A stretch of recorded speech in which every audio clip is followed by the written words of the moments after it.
There we go. So, good afternoon, everyone. Thank you for joining this session. I'm Trey Martindale. I'm the Associate Vice Provost for MTSU Online. I'm representing a broad implementation team from Academic Affairs and the Information Technology Division.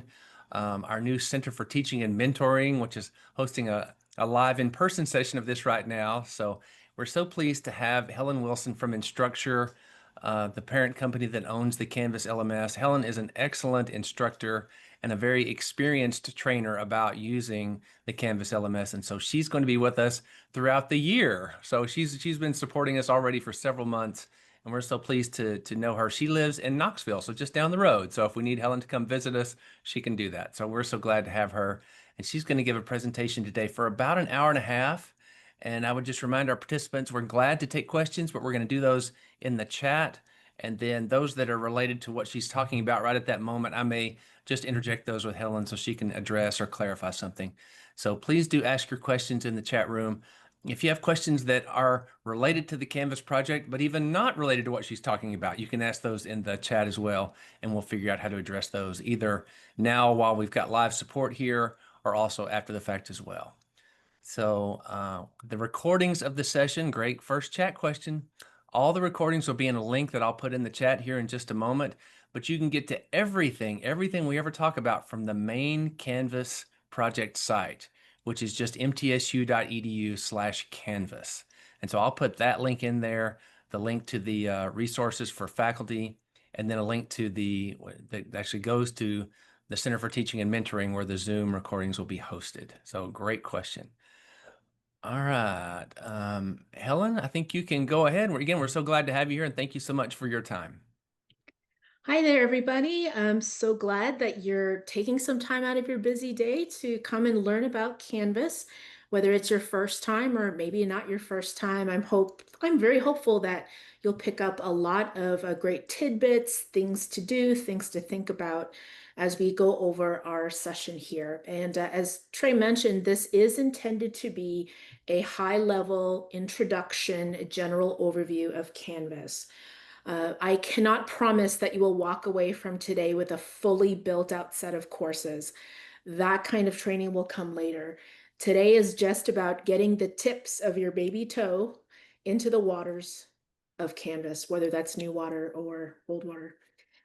So, my name is Helen Wilson, and I'm a senior learning consultant here at Instructure, but I also had the same experience as you when I think 8 years ago, our institution said, guess what, everybody? It's time for Canvas. And I will frankly admit I was one of the skeptical ones, but I decided I'm going to give it the good old college try. 8 years later, I am giving this presentation to you because Canvas made a huge difference in my life as an instructor with students. So let's take a look at our objectives here today.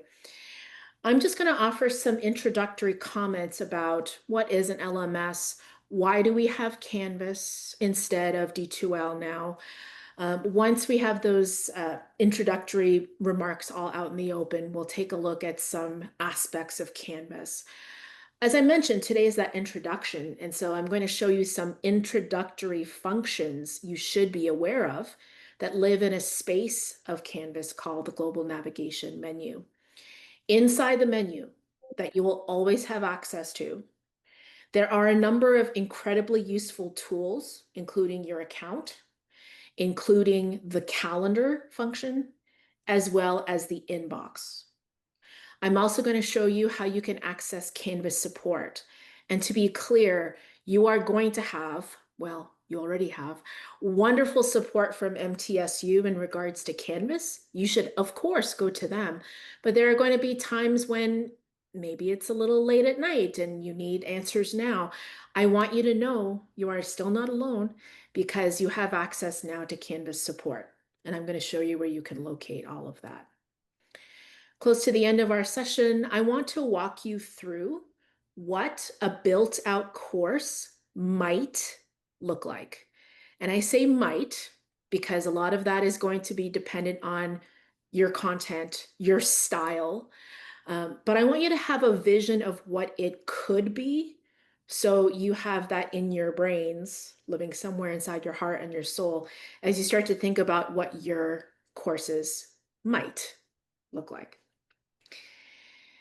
So let's go ahead and start with those introductory comments, right? And I'll keep these brief. I know you had D2L. It's a great system, don't get me wrong, but we are moving to this new platform. Now, I was one of those folks that used to have a website, just a regular Helen Wilson at whatever.com. And I would post my assignments on there. I would tell students this is what we did in class. It's a way of putting forth learning to students. After all, I would put, PowerPoints, put notations about what chapters in the book to read and what to submit in class the next day. That's a great way to bring forth the learning, but a website is not a learning management system, right? So when you think about the word management in this context, it's not just a place to post things. It's a place for you to host communication with students. So for example, any system, D2L included, will provide ways for you to grade students, give feedback to students, send messages to students, whether that's emergency messages or not, assign to different students based upon different needs. Both Canvas and D2L do that. And of course, it is a system, right? It is an overarching piece of software that helps manage all these various aspects of your instructional life within Canvas. Now, you're not exactly new to what a learning management system is. I just wanted to give that context, right? But let's talk about why Canvas in particular. First of all, it is flexible, as in if we had, say, online biology courses versus in-person courses versus face-to-face versus hybrid biology courses, Canvas can host all of those course types. So it is absolutely flexible. It's flexible in terms of when learning is given to students. So based upon, say, the length of a term, you can have courses happening in each term or extending over several terms. It's also intuitive. Now, for this, I only have my past students' comments to go on. And my past students, if they were like yours, my past students were extremely verbal and they would tell me right there what they felt about things. And they told me they enjoyed Canvas. They did not like their old systems and their ways of doing. So when we moved to Canvas, they right away said, "Oh, this is great." This is a centralized place where I can find every single course I'm enrolled in, right? And since they're all in a predictable format, I know to go to this place for biology. I know I can go to this place for business. I can go to this other place in the platform for a statistics class. So it's a one-stop shop for your students. It's also a one-stop shop for you, right? Since all of your courses are also accessible in the same space in Canvas. And like your students' experience, your experience will also be very consistent. As you're going to see as an example, the global navigation menu will always be present in a certain location. It's always fixed in that location. So if you quickly need to send a student a message, you zoom on over to that one location called the inbox, where you can send that student the message. The inbox also lives in the same space for students, so they always have that consistent experience. And speaking of the inbox, it's a powerful communication space supporting your environment. Let's talk about the inbox just for a quick second, although you will see it. The inbox, in short, is Canvas's messaging platform, right? One-on-one. I send a message to Bruce, my student. Bruce, my student, sends me messages. I could also send students messages in the grade book based upon their grade. So all students that got below 60% got sent a message. Whenever I graded student work, right, I had way to send comments to students based upon their grades and to give them powerful, actionable, specific feedback. right? I could also send announcements. One time I was driving to school and blew all my tires. That was a really bad Friday. So I know after I got all of that, the safety stuff figured out, I got on my Canvas teacher app. I sent the students an announcement, not coming in. And they all got that message and they said, "Oh, hope you feel better." Hey, So hey, there's, Helen, quick question. When you get an email, when something comes into the inbox, do you know which course that student is sending you that message from? that's a good question. So if you are currently in your Canvas inbox, which you could be on the Canvas teacher app, yes, because it would say business or statistics, whatever class that was. However, if you're getting that as a notification email, then no, not necessarily. So once you get the notification email, there will be a link in there that says go to Canvas. Then once you go to Canvas, you can see where the student is from course-wise. Gotcha. Thank you. Yeah. All right. So I know at this point it feels still a little vague. You still need to be convinced. I hope to bring more examples forth to you to make that more concrete for you. But believe me, speaking from a former instructor who was skeptical, I can say for sure Canvas offers all these things. Now, as a great question to discuss, well, all that's nice, Helen. You're an experienced Canvas person, but I'm just starting out. So, how can Canvas help? Number one, right? Me. Well, for one thing, since you're now part of our family, you have access to our instructor community. This is a public website with searchable help files, videos, forums, ways for you to ask a human, not AI, a way for you to ask a human questions. You can find all that in our community website, and I will show you that here momentarily. You also have powerful phone and chat support options from instructor. And you don't have to go digging for someone's email address to find it. You can access chat and phone directly from Canvas. And I have spoken to the support folks as a instructor. They are pretty quick. You're also going to have access to a space called the Training Services Portal that offers ways for you to get access to live webinars, right? I love these live webinars because I could be sitting in a 1 hour assignments webinar with other higher ed instructors from all across the country, right? Because you sign up, you decide, hey, I'm going to go and be part of this webinar, but I'm also going to be sitting virtually next to folks in Pennsylvania, in Texas, in California, North Dakota, everywhere, right? Realizing that you're all having the same questions and feeling that same vibe, you know? There's also training courses available in the training services portal too. So you can take those courses on your own time, get a badge, maybe put those badges on LinkedIn. And by the way, you will also receive a badge from me at the end of this session for your participation and attention today, because you're with us now. All right. So let's talk real quick. How do you get access to Canvas? Hopefully you are there right now. You may have already received information on this. If you have not, and that's okay, just know that Canvas is accessible through your regular single sign-in platform, or what's called your SSO. So you would go to that one platform and locate a Canvas tile, and that should bring you directly into Canvas, where part of the screen should look similar to this. So I would always just look for your beautiful MT logo here in the top left-hand corner of your screen. And that's going to tell you that you are inside a Canvas.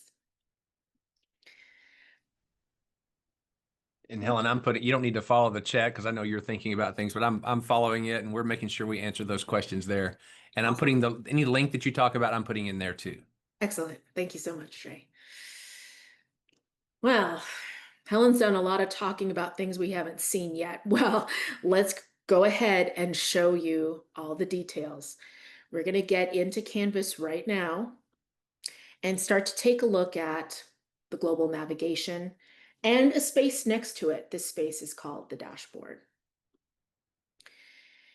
Now, just before we get into Canvas, just so you know what you're looking for, the global navigation area is a colored bar. In your case, it would be bright blue. And it consists of these symbols. These symbols will be present on the left inside of Canvas. And then you'll have a giant space on the right, which is called your dashboard. So altogether, it's going to look a little bit something like this. Well, in living color, it's going to look more like this. So let's just get accustomed here. We have here on the left your global navigation with all the same buttons I just pointed out here before. And on the right, we have your dashboard. Actually, let's go ahead and deal with the dashboard because it takes up the vast majority of this introductory space in Canvas. So follow the yellow arrow around the screen. I see a space called the dashboard, and I see 3 cards. Each of these cards represents a course. Students also see a dashboard, and they also see cards like these. And like you, they would click on the card to enter the course, either on the picture or on the title. It doesn't matter. Now you also see my dashboard has 2 sections. We have a published courses and an unpublished courses. Now here's the difference between the two. You see right here under unpublished courses, I have a pre-calculus class. And then under published courses, I have a calculus class. We're going to pretend that both these courses have full complements of students. Now, the students inside of pre-calculus would not be able to see their pre-calculus card because the course is not published. The students inside of calculus would. So once your course is built out, you need to publish the course. And if it's already unpublished, it's as simple as clicking on the publish button, right? Selecting what you need to select here. This course is empty, which is why we're seeing this. And then click on this choose and publish button. And that would bring it up to the top area. And now the pre-calculus students would be able to enter the course. So just keep this in mind for yourself, right? Rule number 1 of Canvas is the thing published. Because if students are saying, I can't see the quiz, I can't see the assignment, I can't see the course, I bet you have to publish it. And by the way, you can go backwards. I'm going to enter this course card here to show you if you ever need to unpublish for any reason. Once you enter the course, you can access this course status area, click on the drop down and just change it to unpublish. Just keep in mind, if you do unpublish that course, it means students lose access to the course during the time when it's unpublished. Now, since you saw me go into a course, just know if you need to come back, you have a dashboard button that brings you back here. Now, more secrets of the dashboard. These cards are movable. So I'm just holding down on the card and dragging it back and forth. And if you're wondering, well, why is that important? It's because your courses, when they come over from the student information system, will come over in whatever order. And you might want to exert some control because maybe you want to put your course cards in order of your class schedule. That's what I wanted. So I always wanted the top left-hand position to be Monday morning at 8 a.m. So if that course card came over initially over here, I could drag it to be over here instead. So then I can just move these course cards around to mirror my day-to-day. Here's another thing you can do with your cards. Now, you see my calculus class here has, it looks like a purple or a pink film on top of it, right? Well, here's why that's important. My calculus items in here, like my assignment due dates, my quiz due dates, my office hours due dates, will be in the same color on the calendar as the color I choose for the overlay. Okay. Think of this like the K-12 equivalent of your teacher saying you have to get blue folders for science and a yellow folder for math and a pink folder for PE. It's the same idea. So the idea is you pick the color, however you want to pick it, so that you know your calculus class will always be purple and your differential equations class will always be green. So if you want to change that color, click on the three dots here where you get a menu pop up. And here you can pick whatever color you want. It doesn't matter because the students don't see it. This is just for you. So now you know your calculus events will always be in blue on your calendar. Students can do this too. So this is a way for them to exert some executive functioning and color code those relevant events according to the class. Now, I've heard a lot of people say, well, I don't like the color. I don't like that it hides the picture underneath it. Fair. If you want to remove the color, you can head on over to this three dots. And here you can choose the last option, just uncheck it because it removes the film. Makes it easier to see what's behind it. But whatever color you pick is still reflected in the circle behind the three dots. And it's also in the color of the lettering on the card. Now, another thing you can do with your cards, which students can do. When you get your courses coming over from Banner, right? They, Banner, the titles will come on over and there's computer code on them and it makes no sense to you. You barely know that it's calculus. Well, did you know that you can nickname your cards? So you see right here, when I click on the three dots, a nickname box. Why not name your course and have it match your schedule? So if I know calculus is Mondays and Wednesdays at 8 o'clock, you can type in that information here, click apply, and now you have a reminder forever that your calculus lecture is Mondays and Wednesdays at 8 a.m. Now, whatever you change your nickname to does not carry over to the students. But fortunately, your students can also do this nicknaming option. Now, moving on over here, past the three dots, that's where your color overlay lives, is an area off to the right where below your MTSU logo, you have a to-do list. Students also have a to-do list. In the case of the instructor, I have a way to see that people have submitted their work. One student has submitted to this assignment. So if I click on this link, I can go to that assignment and grade it right now if I want.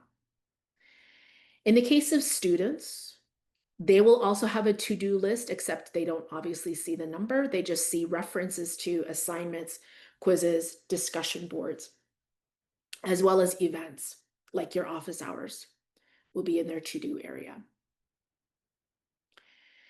Underneath the to-do is a coming up. So this tells me as an instructor, I have these assignments with due dates that are coming due soon. And I also have a math department meeting on the 9th. Students also have a coming up list. And students will also have a view grades button where, you know what they can do there. Hey, Helen, would you remind me, like that math department meeting calendar example, is that coming in from a person's Outlook or Exchange calendar, or how would something like that get there? Do they have to make their own calendar in Canvas, or how would that get there?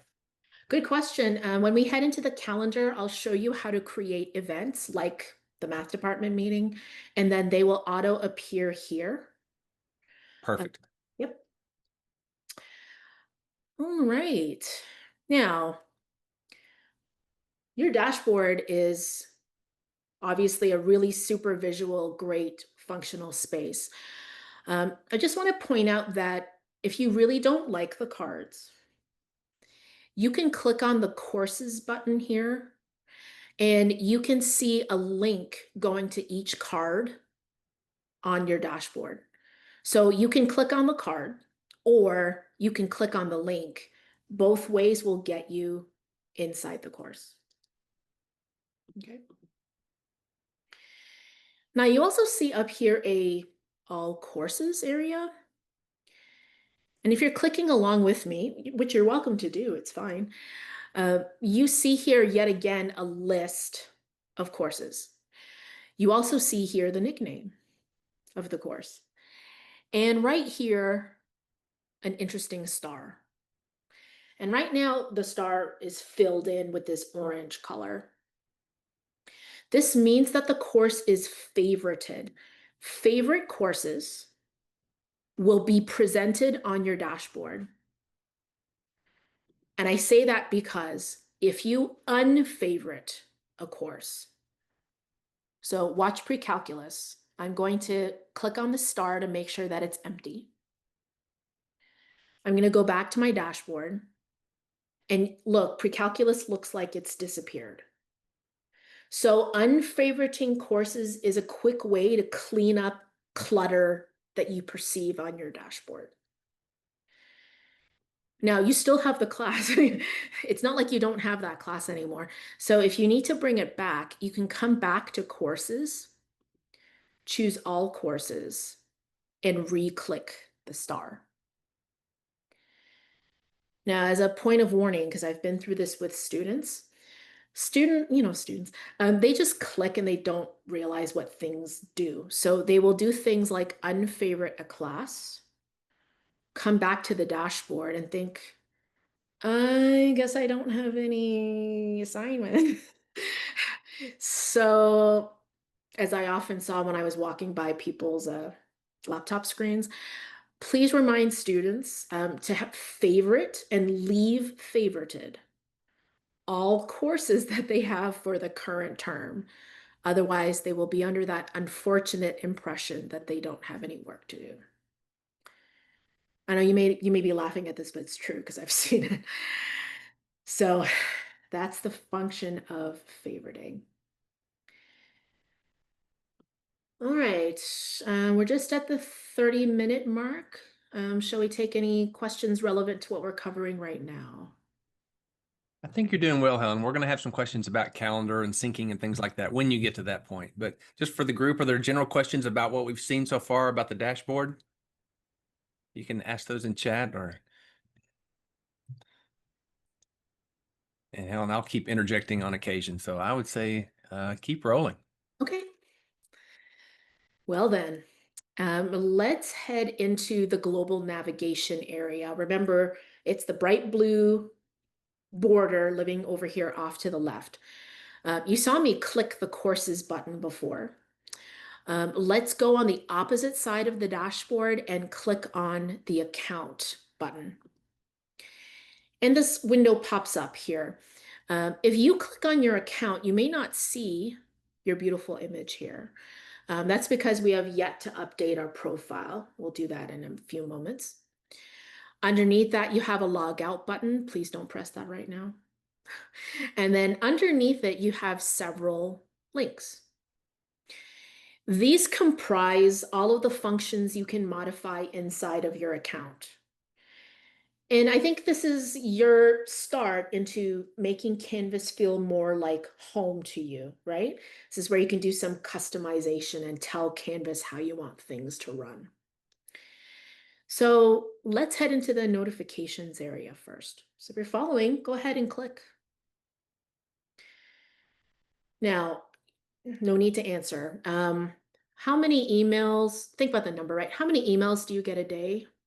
500, too many, probably too many. Well, you will get emails from Canvas if you don't fix this. The key here is to think about emails you want from Canvas and make sure to eliminate the emails from Canvas you don't. Now, let me preface this by saying you can come back here at any time and change your mind. But we do need to set some notifications now to control the ceaseless flow of Canvas email. So we're going to scroll down here and let me give you an orientation to what's here. Now, this is my fictional instructor side of things, okay? You notice that each of these has some kind of information like assignment due date change. And when you move on over to the symbol on the right, mine is off. And the reason is because I put the assignment due date as next Monday. I don't need an additional email from Canvas telling me the assignment due date is next Monday. So if yours is on, and it's on if it's green, by the way, you can do this right now. Go ahead and turn off the notification. Otherwise, if you feel like you really do need a reminder, some people do, uh, you can pick to be notified immediately. That means email right away. In a daily email you get every night at 6 p.m. or one weekly summary email that you get on Saturday evenings, at 6 p.m. Otherwise, just turn it off, right? Same thing goes for grading policies. I change the grading policies. I don't need a reminder. So I turn that off too. As a matter of fact, since I'm under control or I'm in control of all of these things, I would turn these off, right? And this one I think especially is important. You don't need an email from Canvas every single time someone submits an item on time. Friends, that is the way to madness. But you may want to have a notification on when someone turns in something late. I was like this with certain students, right? I am watching you constantly. So I would want that notification email. You just change it to the frequency you want. Same thing goes for submission comments. You see, students can send a comment when they submit an assignment. And again, just reflecting the power of Canvas, one time I got a student letting me know, hey, I turned it in, it was fine, but I think I'm going to want you to notify Student Health Services because I'm in a bit of a crisis. So I did. Other notifications you may want to have on. If you feel like your course is going to use a lot of discussion boards,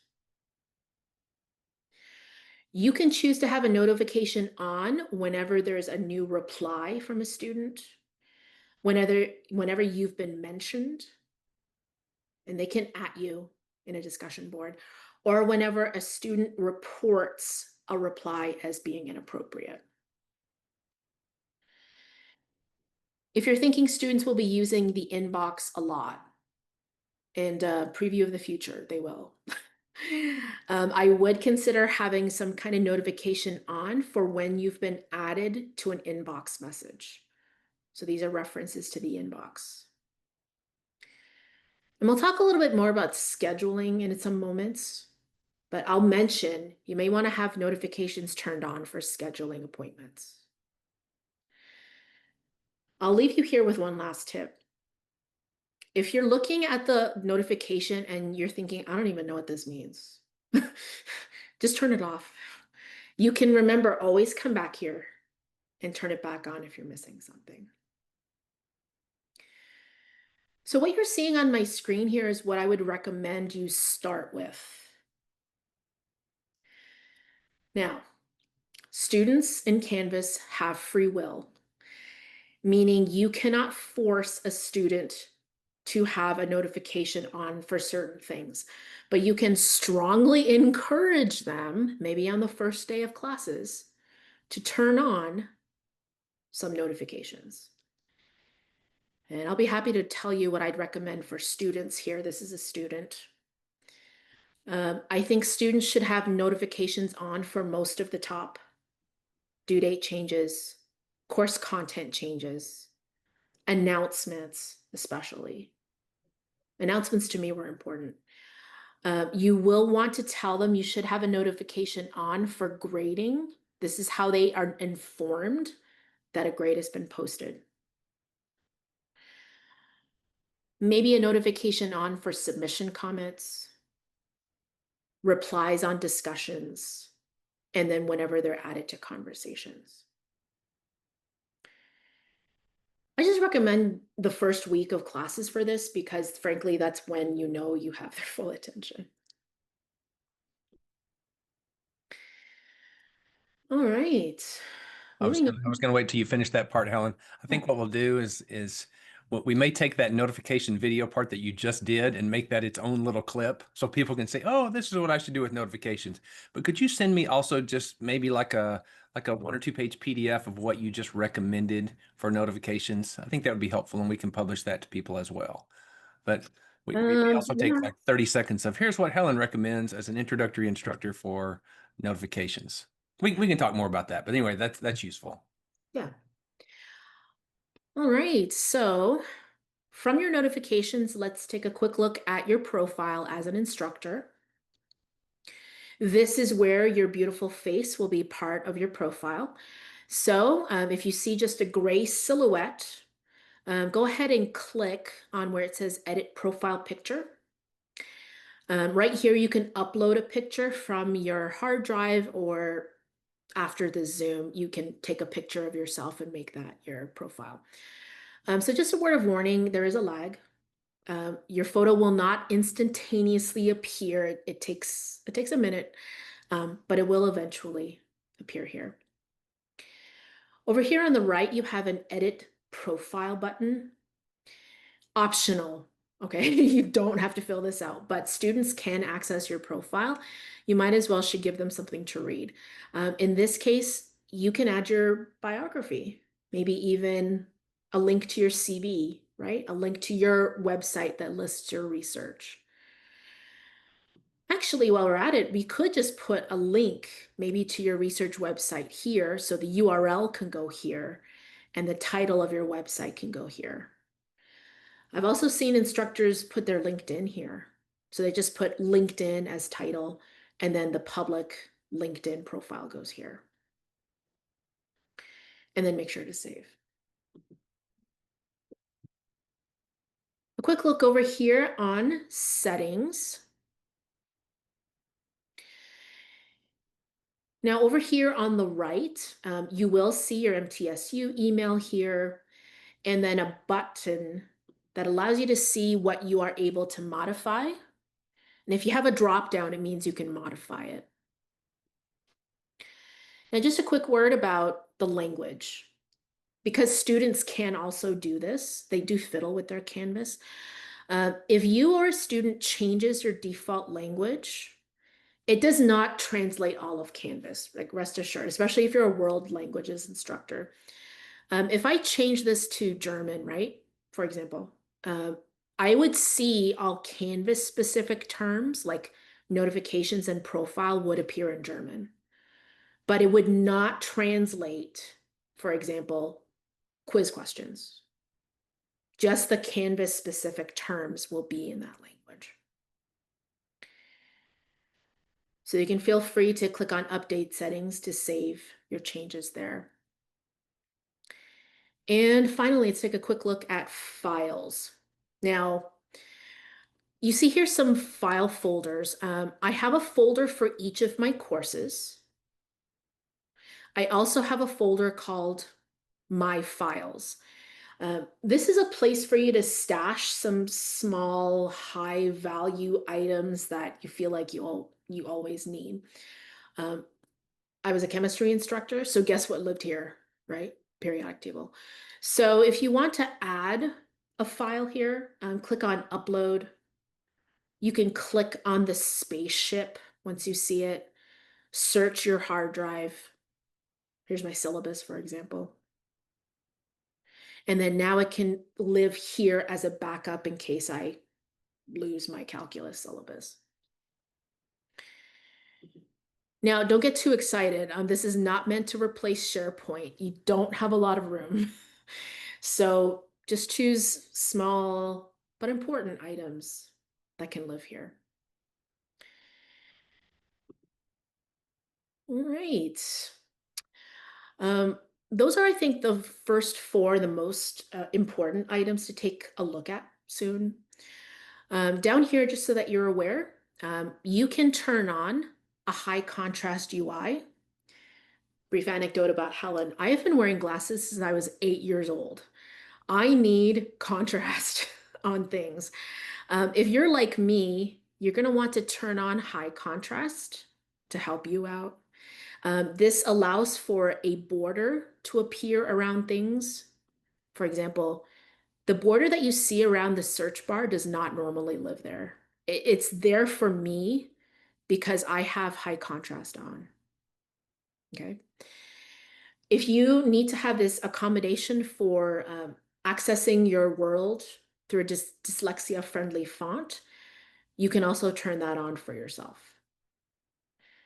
By the way, you can always come back and turn those off if they don't suit you. But I just wanted to point those out in case anybody felt like they needed to have these turned on. All right, so that's the account. Now we're going to head into the calendar. This is a powerful communication tool. Students also have a calendar, although what we're looking at now is a student face, as a instructor side of things. And when you come in here, you get a month view like you would expect.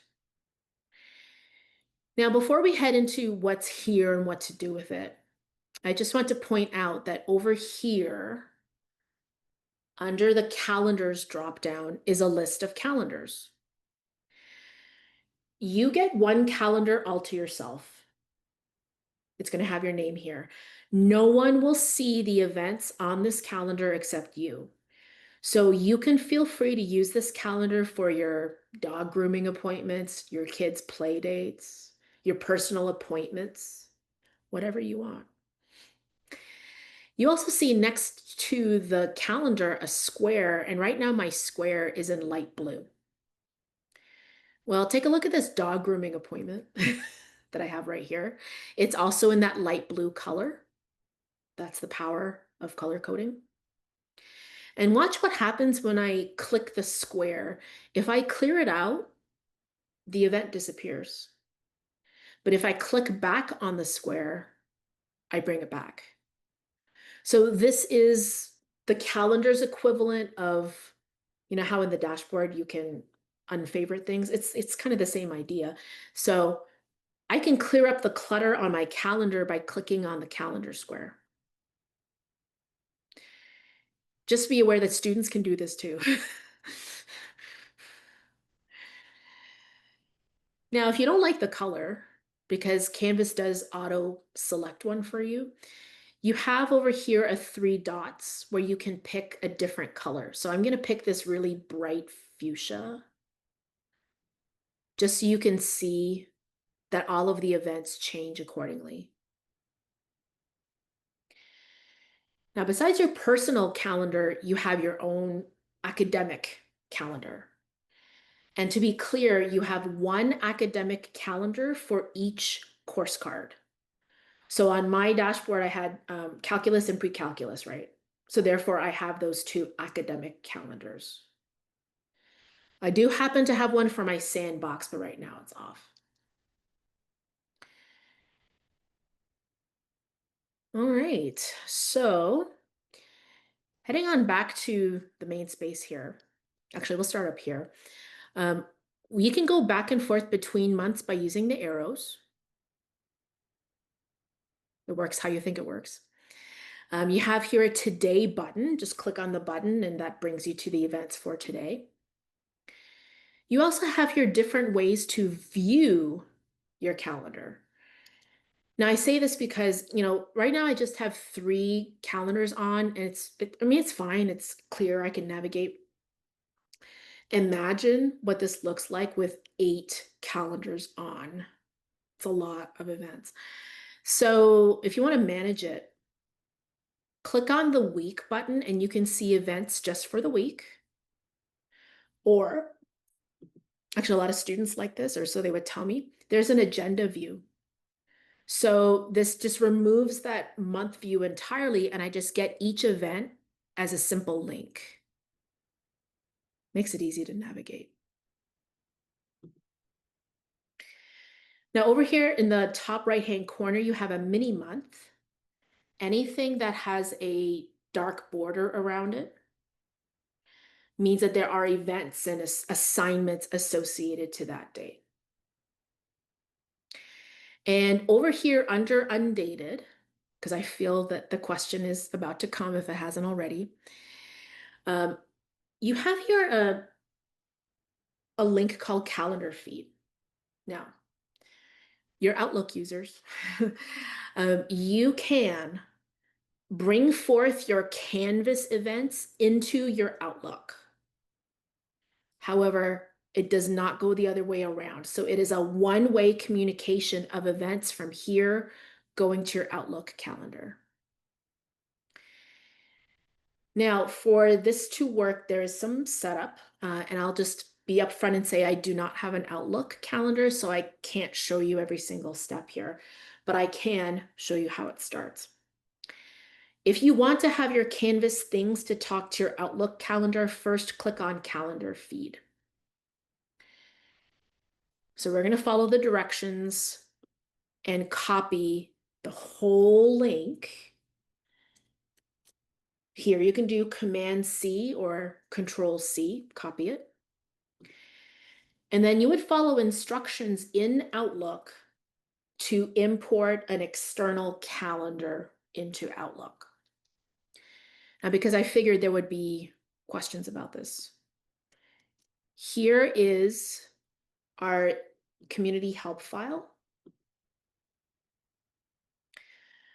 So I'm going to drop this here in the chat.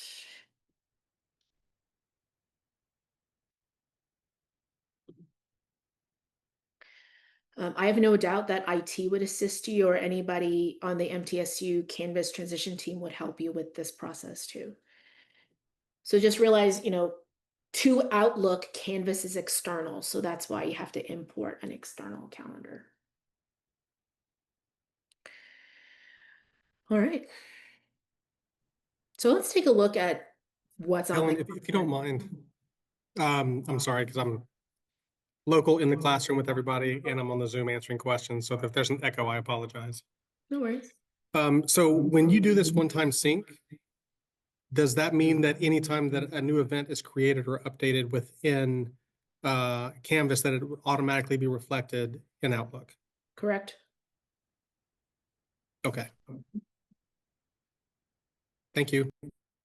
No problem. All right. Now, each of these little cards, focus on the second here, represents a calendar item. The icons do mean something. So if you see a tiny calendar, it means it's a calendar event. Something like an assignment due date is represented by a pencil and paper. Now, you set up assignments, I know, but you can also click on it and see more information about it. And students can too. When I created this quiz, I set the due date, and that automatically put this card on my calendar and the students' calendars simultaneously. I know.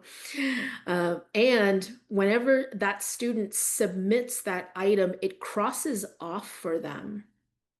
Very convenient. For you, events like this cross off whenever you've graded every single digital submission.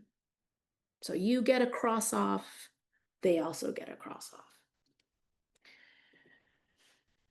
Now, if I need to move an item, so let's say you see right here on the 13th, this problem set is due. And I made a mistake. It wasn't supposed to be on the 13th. It's supposed to be due on the 14th. I can actually take that card and I can move it. And it also updates on the students' calendars too. And also changes the to-do list, by the way, for the students. So they are told through various ways that the due date has changed. And remember, notifications, hopefully they set up a notification to know when the due date was changed. But Helen, how do you get these events on here in the first place? Fair. We're not going to talk about assignment due dates just yet. We will do that in a future training. Just know that when you set that up, they will appear here. But if you want to set up an event, like you see here in my math club meeting, I set that up. You can set it up through the plus button in the top right-hand corner. So let's say I have set up my course, but whoops, I forgot to set up my office hours. That's kind of important. So let's go through the process of setting up your office hours in Canvas. Well, friends, click on the plus button. And let's start with the title. Calculus with applications, office hours. Give your event a title. Think about the first date when these office hours will be held. Let's do Monday, just so we know what to look for. And my office hours are going to start at, I don't know, 3 p.m. So I can type in the time, or you can use the search drop down and look for it.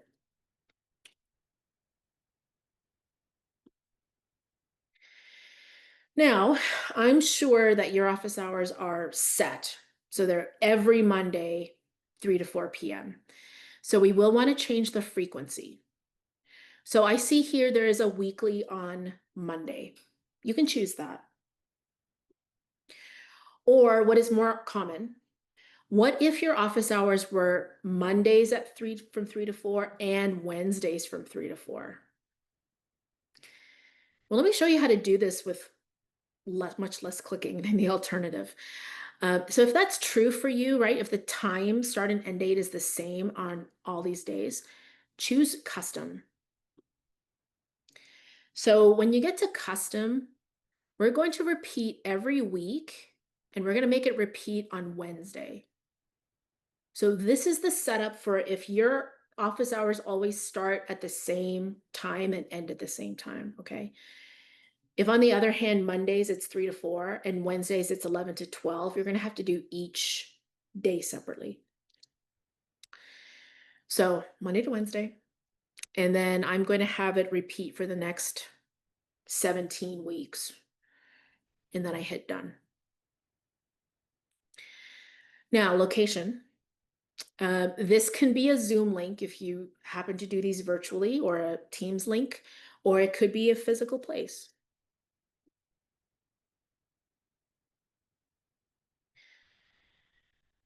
The final step, I think, is the most important step. You must pick the correct calendar. And I'm going to warn you, the default is your calendar, not the student's, your calendar. It is no good that it appears on my calendar. I need this to be on the student's calendar. So you need to pick the academic calendar. And notice the color changed.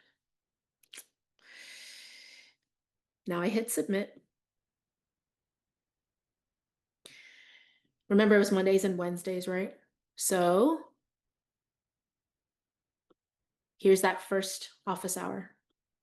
And then here's that same office hour on Wednesday. One other very interesting, optional, but very interesting thing you might want to implement. That's appointment groups. Let's say our students are doing a big project, but I require students must come see me and sign up for an appointment with number 1. You can set up these appointment groups in Canvas and have it so they sign up to come see you at whatever time. So here's how you might set that up. You're going to choose appointment group. And then I'm going to, I'd say it's for calculus, right? Calculus project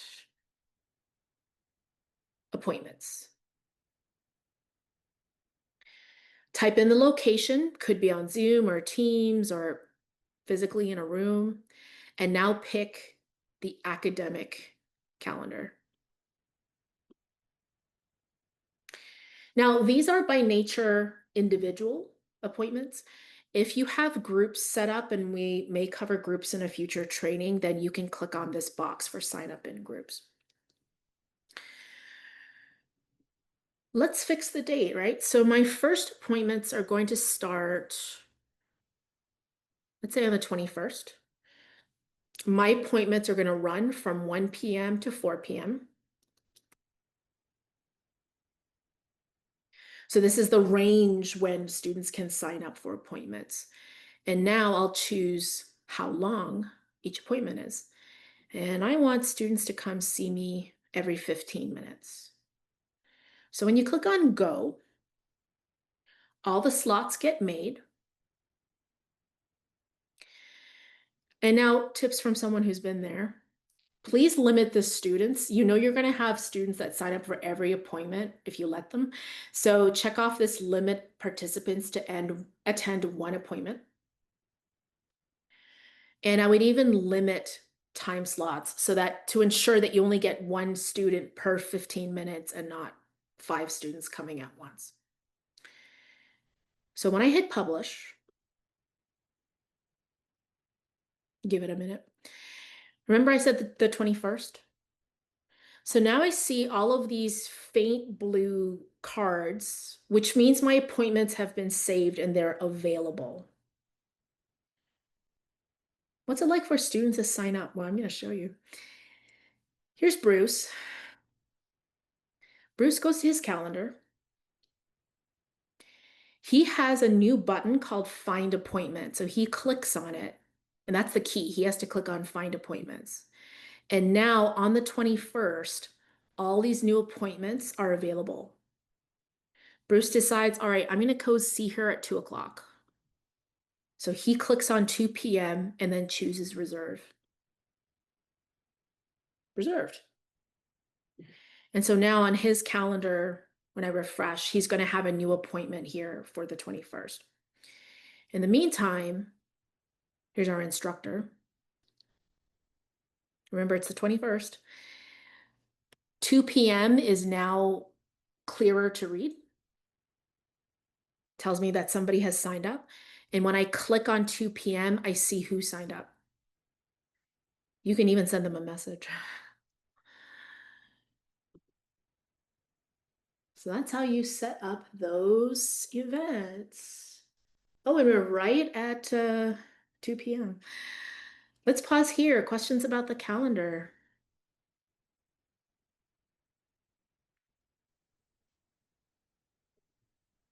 Helen, I was just thinking out loud. I wonder if individual faculty would use that, like that Helen Wilson personal calendar when they have Office 365, like what the use case might be for that. I probably would not use that, just me, just Fair. because I have, for my personal stuff, I have a Google Calendar or Apple Calendar, and then for work stuff that's not courses, I have my Outlook calendar. So I don't know. Fair. It's totally optional. I'm never going to find out if you don't use it. You won't report us. Okay, good. Yeah. Basically, if you don't want to use it, don't use it. But I have seen some people use it for, they need to know everything. They need Yeah. to see all the things.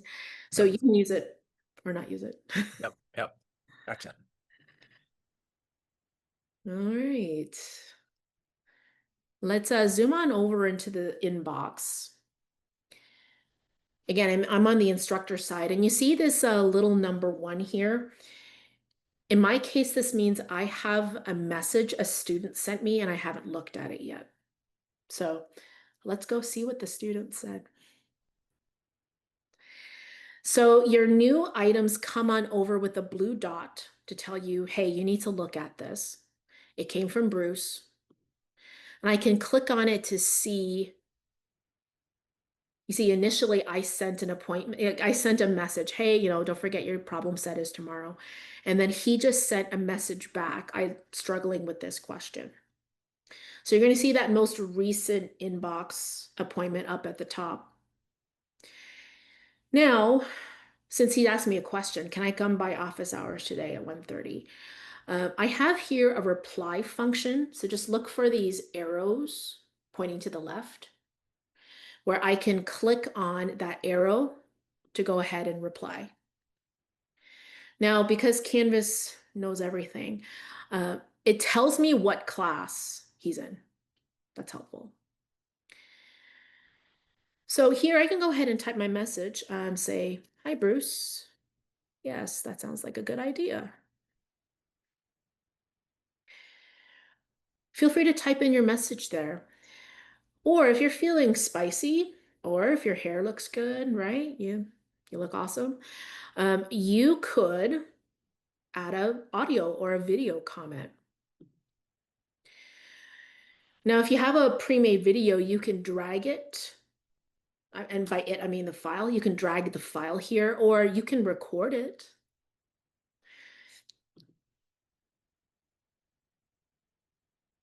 Hi there, Bruce. Just letting you know, I think that's a great idea. Sure, come by, see me at 1:30. Now, if you're shy, your hair doesn't look as good as you thought it did. There is a function inside the button where you can turn off your camera. So let me X this out here just to show you. If you click on webcam, you can just choose no video. And so this way you can do a video, audio only message.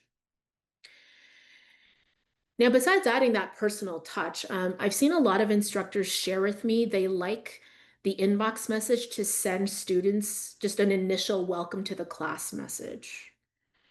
And they can use the audio or video, but there's also a paper clip here. They like to send the syllabus alongside that initial message. So you can do that here in the paper clip. Now, if you need to originate an inbox thread, look for this button here. It looks like a checkbox with a pencil in it. There's just a few extra steps you need to get in here to make sure it goes to the correct folks, because you will have to select the course and pick that course from the list, calculus in my case. If you click on this first checkbox here, you can make it blind carbon copy. If I want to send this message to all students, if you click in the magnifying glass, you can just pick all students from the list here. Just choose all. Or if you've got just one student in mind, you can pick that student from the list of students that appears here, or you can use this address book. It does the same thing. Other than that, sending that initial inbox message is just the same as replying. Now, this looks very clean and simple, I know, but imagine it's next September and students are sending you lots of messages. You might welcome some ways to narrow down and filter. So for example, I can choose to see messages just associated with a specific course, right? Like this one. Or I can choose to see all messages I've received, not read, ones that I sent. You also get copies of submission comments, those comments students send you when they submit an assignment. Or you can just search your inbox, just like Outlook. And you can search by courses, or helpful sometimes in case of disputes. When students claim, she didn't send me that message. You can click on users and you'll find all the inbox messages that are associated with that person. That's the inbox, friends. Now, one last thing here before I leave it. I think it is a good idea to make sure you get a notification set up for inbox messages, because I'm guessing you check your Outlook a lot. So you might not be inclined to check your Canvas inbox as often.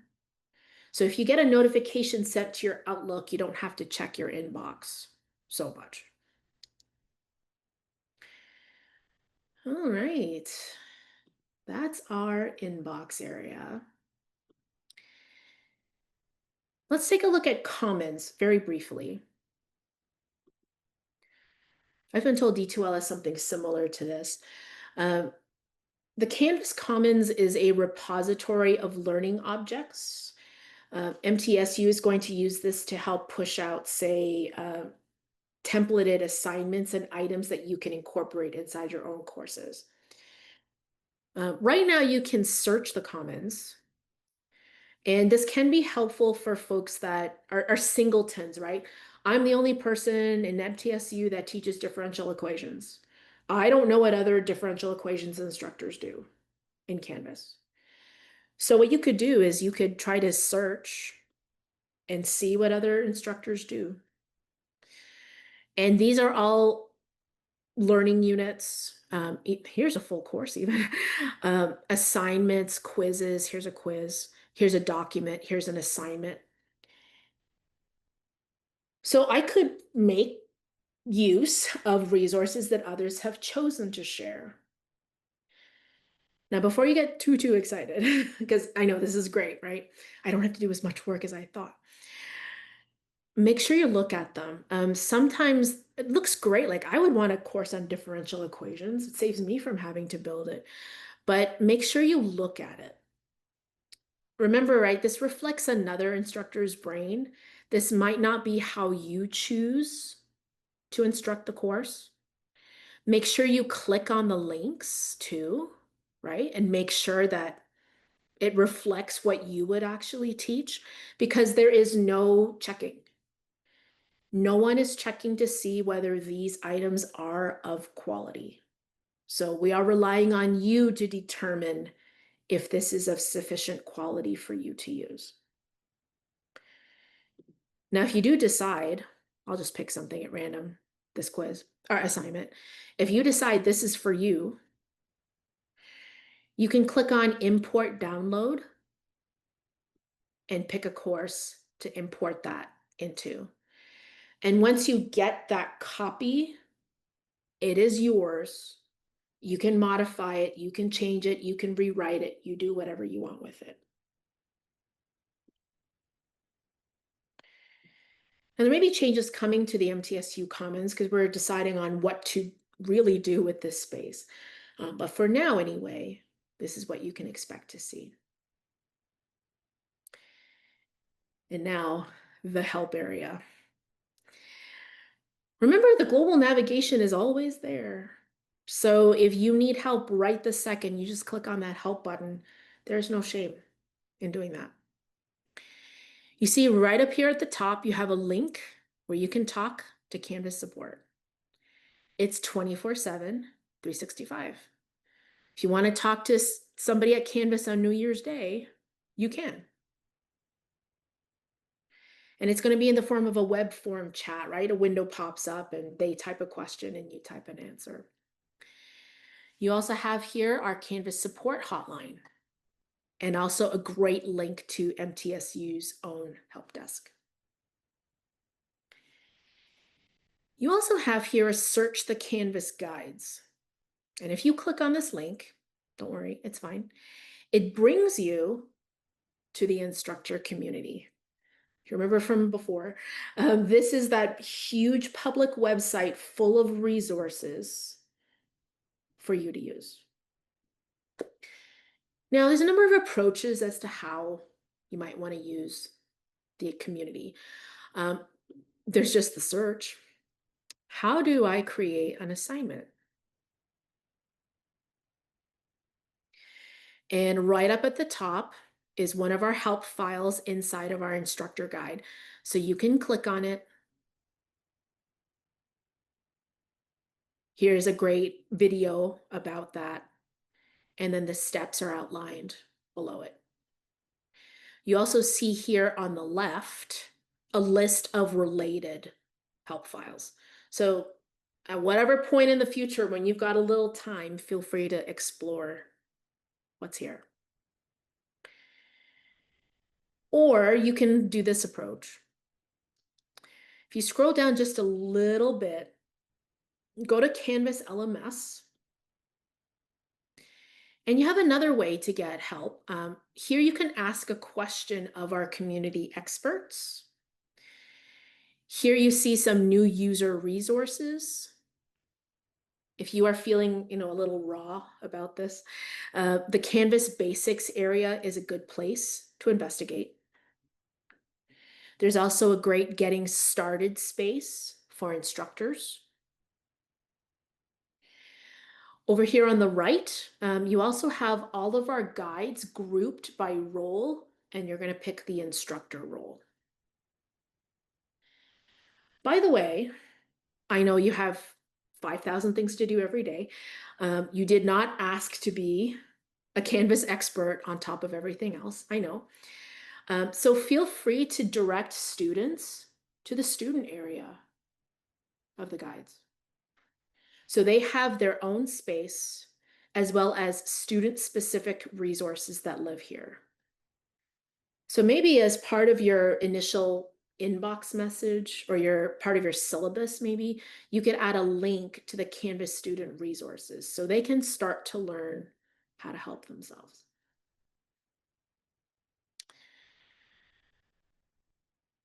And then scrolling on down just a little bit here, I just want to point out, because we will have a future session on the Canvas apps. We have mobile guides. Students have an app, you have an app, the instructor app. And there's also a list of popular guides. So there's a lot of resources available here. You just have to figure out how you want to search for it and how to use the resources. All right, so if you notice, that brings us basically to the end of our global navigation. And we're going to spend the rest of our time here together just exploring a course. So follow me. I'm going to click on my courses button here, and I'm going to show you the inside of my calculus class.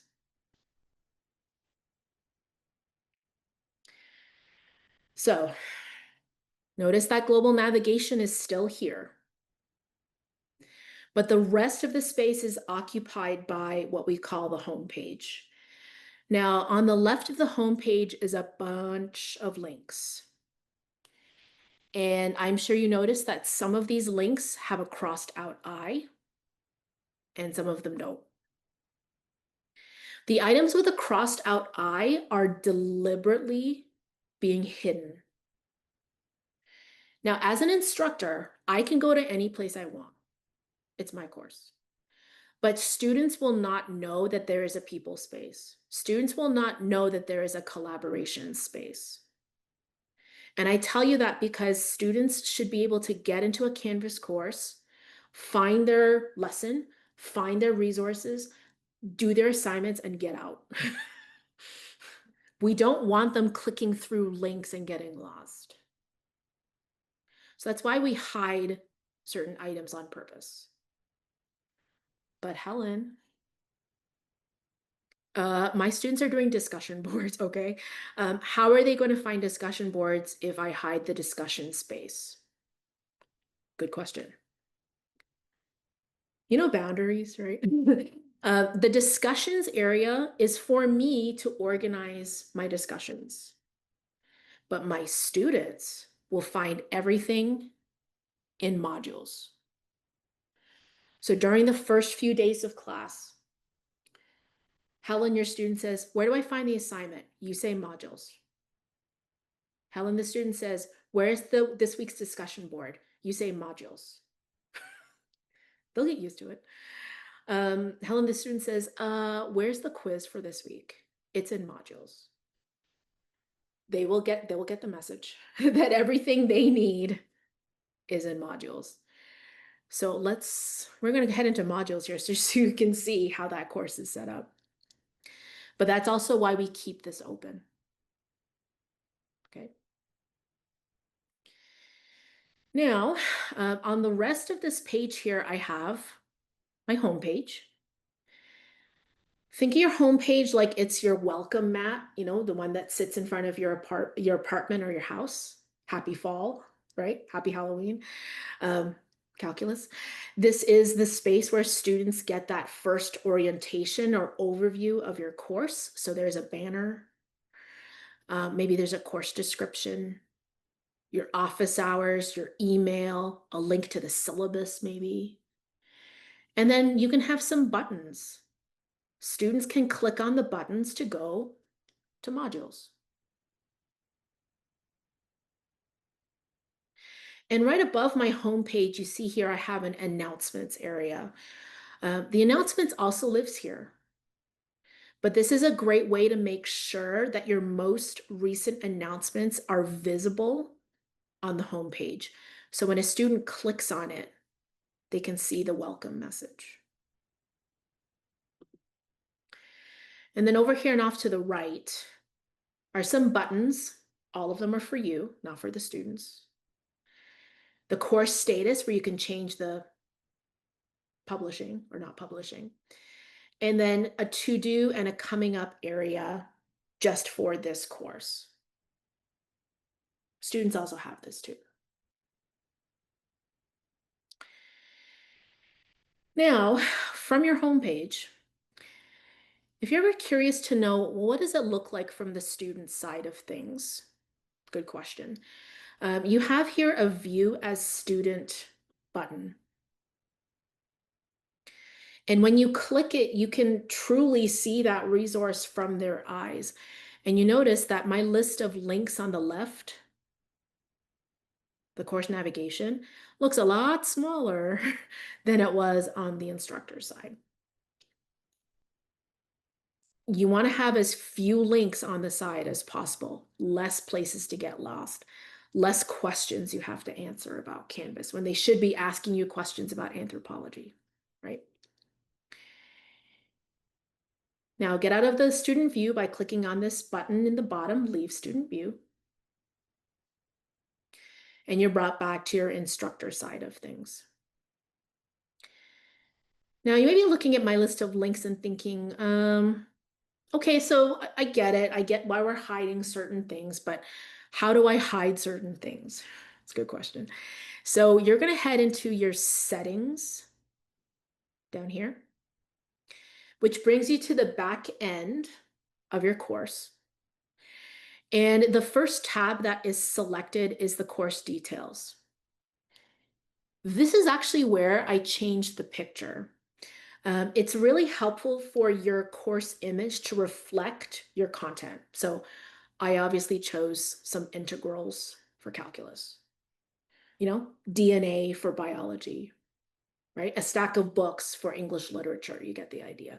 So if you want to change your picture, click on the 3 dots and you can choose an appropriate photo.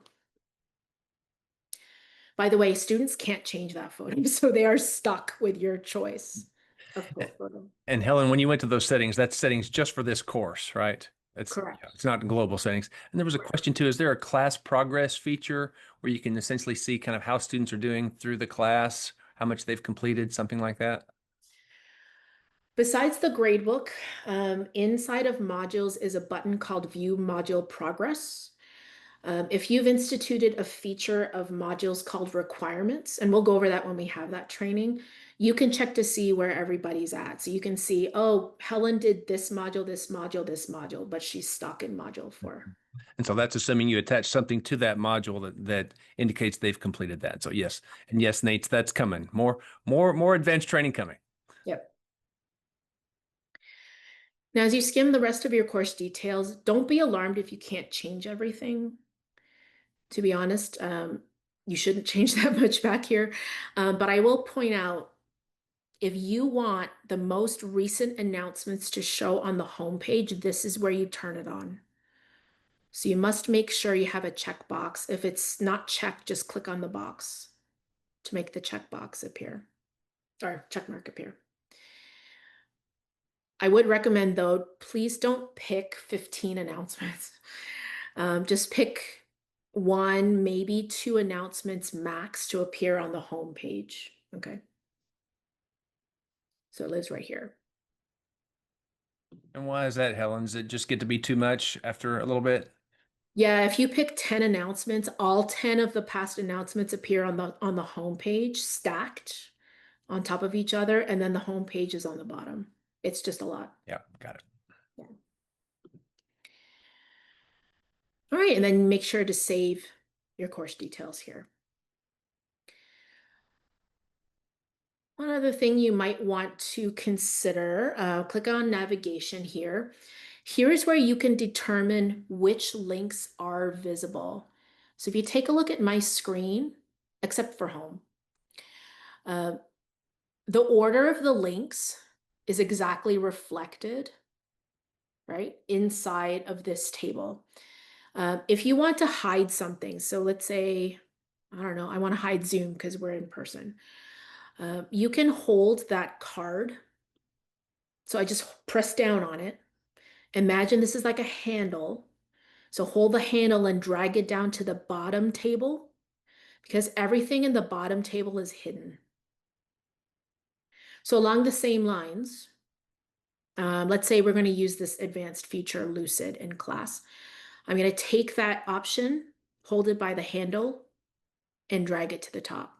So students will be able to see it. If you're wondering, well, Helen, what do I have showing right now? Because I don't know if I'm going to use these things.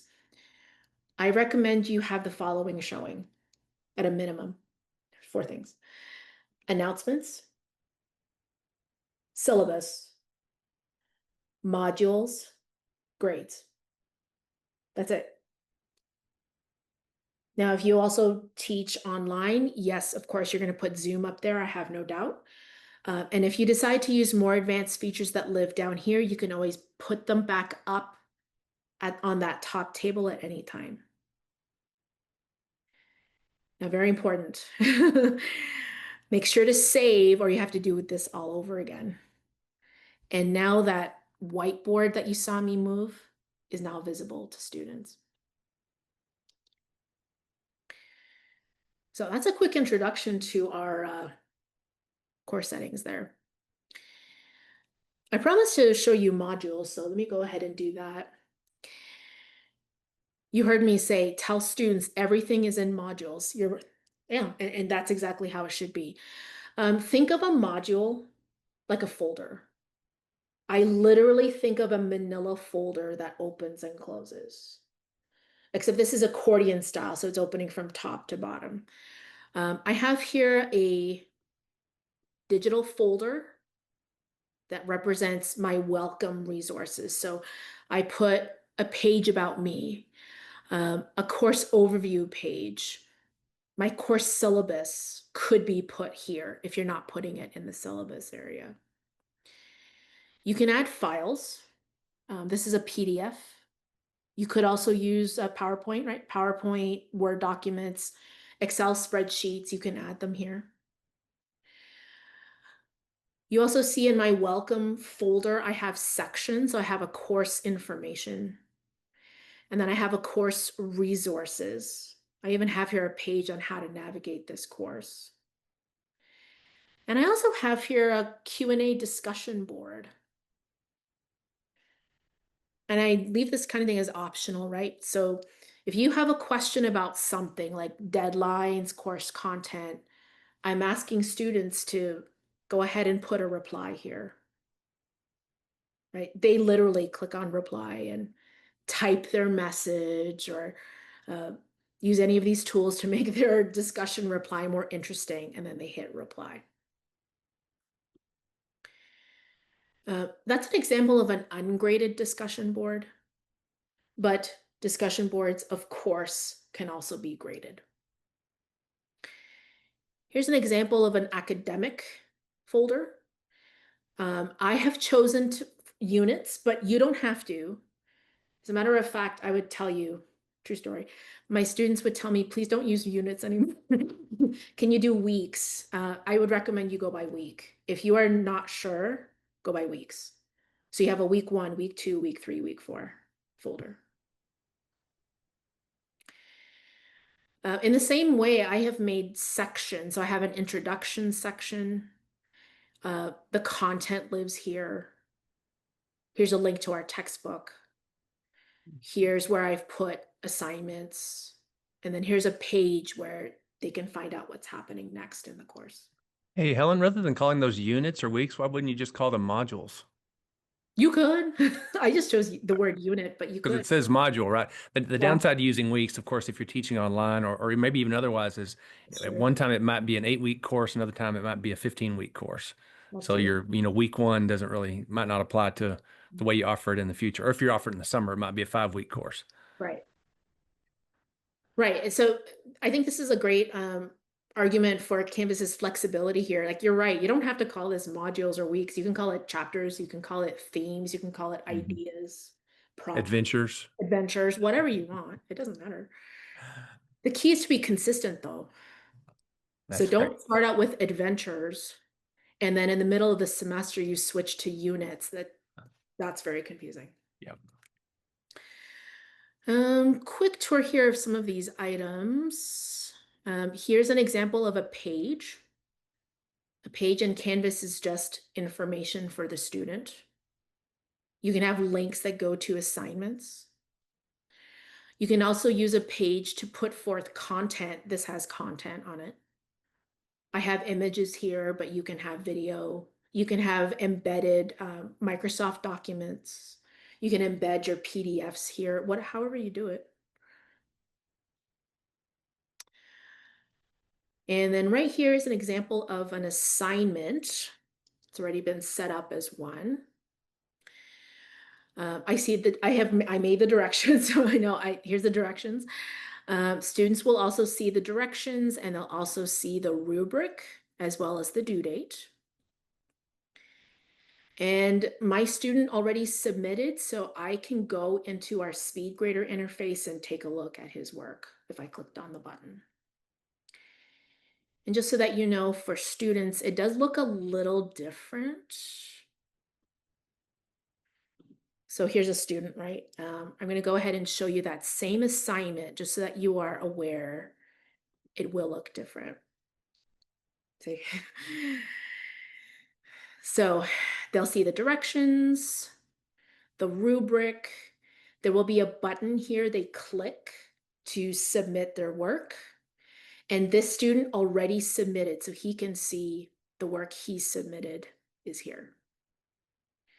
And to submit a new attempt, he just clicks on the button and just finds his file to submit.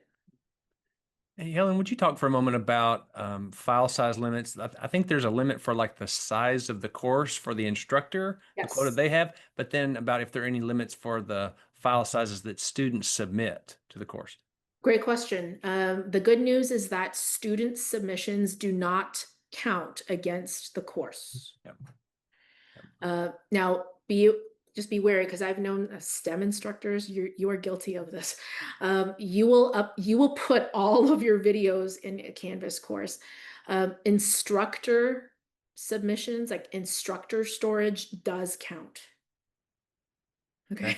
And I can't remember what we said was the limit. Jimmy, you may want to comment here about and for the instructor's point of view, what their maximum file size is or the maximum total for the course is.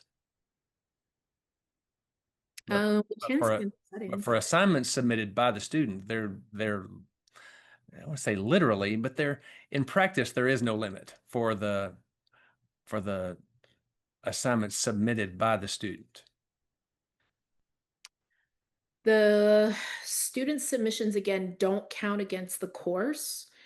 Now, there is a copy of each submission saved in the student's version of the files because students have a files link. So the student can go to their files and find their download here. But here is the file storage area of the course, and I see it's been set at 500 megabytes. So I would use links as much as possible, right? And then finally, we'll end with quizzes. This is how it looks from the instructor side once a quiz is set up. We'll have a quiz training at some point. But you can preview your quiz. Helen, if you don't mind, I just want to clarify, because we're having a discussion here locally at the library. Is there a file size limit for student submissions, meaning that can somebody submit, a 20 gig media file if they wanted to as a student? Yeah, they can. They can. Really? Now, I would warn students, I am not watching an hour of your content. Please give students a limit, like 3-minute video, 2-minute video. In Studio, since I see you have Studio enabled there, we can talk about Studio later. This file upload size in Studio limit is 10 gigs. But if a student is submitting, say, like a video file they made in their own movie maker program, that kind of file has no limit, technically. So Aaron, just have them go ahead and upload the internet basically into the course. It's going to be huge. I told students, like, I am not watching more than X number of minutes. So, I mean, they listened. All right, friends. So that's a quick tour of my course, just to give you some ideas. Maybe it cemented your intention to not make your course look like mine, but the point here is that you have an idea of what to do when you start to build up your courses. Any last questions? Because I know we're we're a couple minutes over.